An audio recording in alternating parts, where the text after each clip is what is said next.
อพระเจ้าเป็นผู้ทรงที่ของสารของความสิริของลูกทุกคนที่มีความเป็นไปควรจะเป็นดินพระอากาศอ่อนก็ดี กับสบายดีของพี่น้องทุกคน ส่วนสู่กำลังแก่ทุกคนพี่น้อง เมื่อนี้คือผมมีเป็นมือกล่อง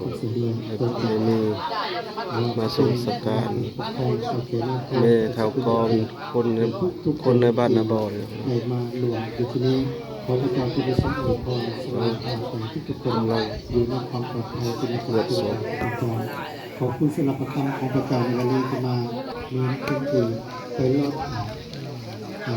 วันเดียวที่ไปรู้สู่แดนสวรรค์วันที่สอง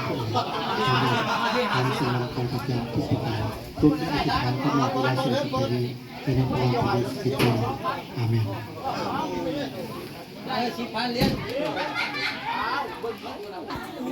ตอนนี้ก็คาเกียมสิเกินศพแล้วสิเกินศพแม่เท่ากองเพิ่นกับเขาศาสนาเยซูไปแล้ว ตัวสมุนเกิดครับไปสู่เพื่ออะไรออกป่าเนาะมาจะให้เป็นเกียรติเจ้าหน้าที่พี่น้องได้ กำลังสิเกินศพ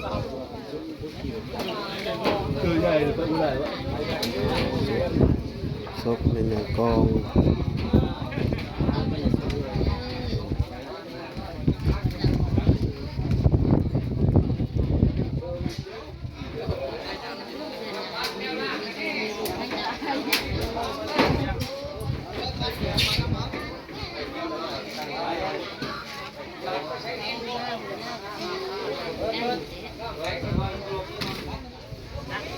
เอาไปว่าอยู่หน้าไปแล้วเนาะ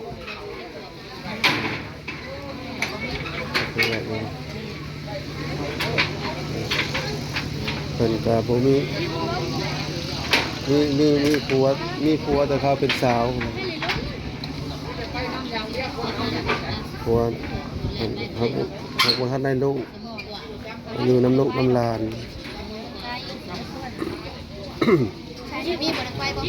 ไป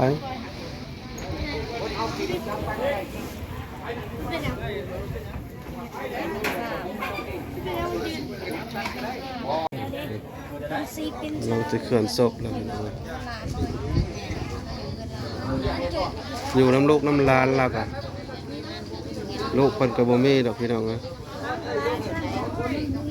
อายุเราก็80 ปลายปี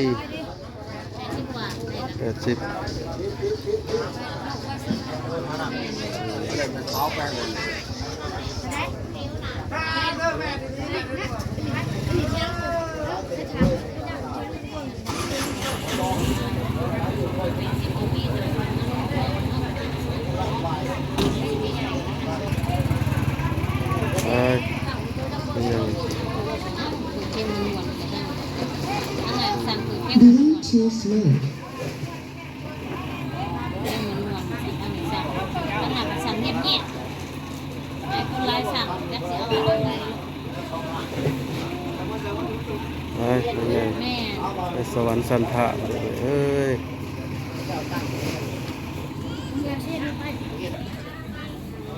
เป็นหมู่บ้านนอก มันไกลแต่ไปหน้านี่ก็ยังไกลพอแห้งเลย เพราะว่าไปหน้านี่นะแลนรถมันแลนไว้บ่ได้สิประมาณ2 ชั่วโมงเนาะ ชั่วโมงกว่ากัน 2 ชั่วโมงกว่า2 ชั่วโมงบ่ได้แต่อยู่มาหอดเทียงแล้วก็หอดเทียงแล้วพี่น้องก็หอดเทียง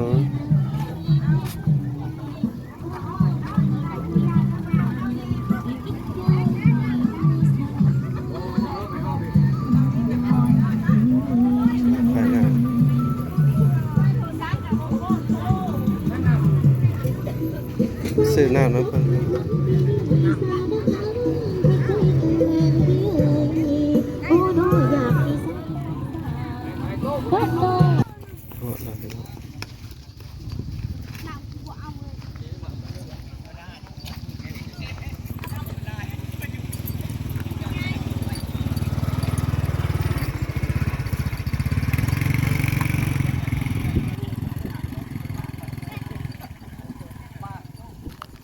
บงคนอยู่แล้ว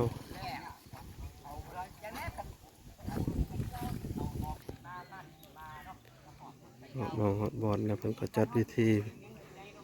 ของพระเจ้าของเพิ่นเอง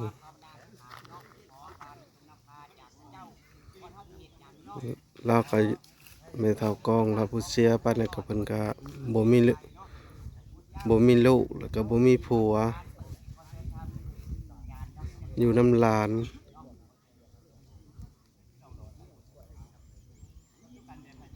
รวมอายุเพิ่นก็80ปลายปี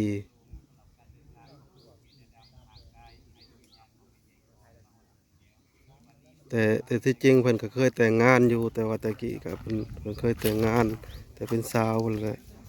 เขาเจ้าก็ว่าแต่งเมื่อเฮือนแล้วเราบ่เมื่อน่ะเรามาอยู่นำหลาน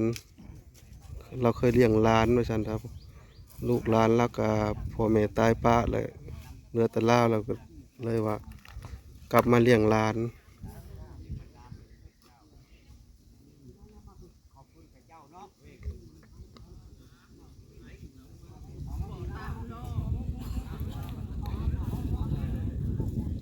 ก็เลยตายอยู่นำลูกนำหลาน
วางลงสู่ดิน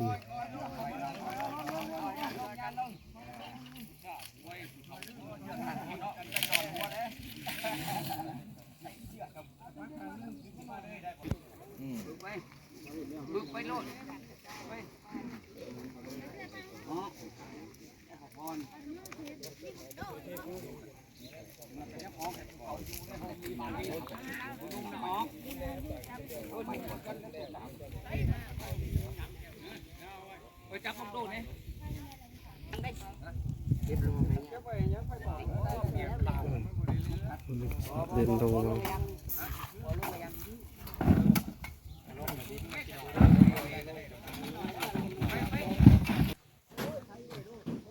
ก็จะได้เมื่ออะไรพี่น้องไงที่กันแล้วตัวโดดดีได้เมื่อ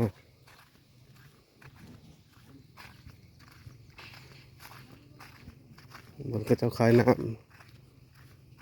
พี่น้องมาวันนี้ก็จบคลิปเพียงตัวนี้นะพี่น้องเด้อฝากกดไลค์กดแชร์กดติดตามช่องแม่มีฝาก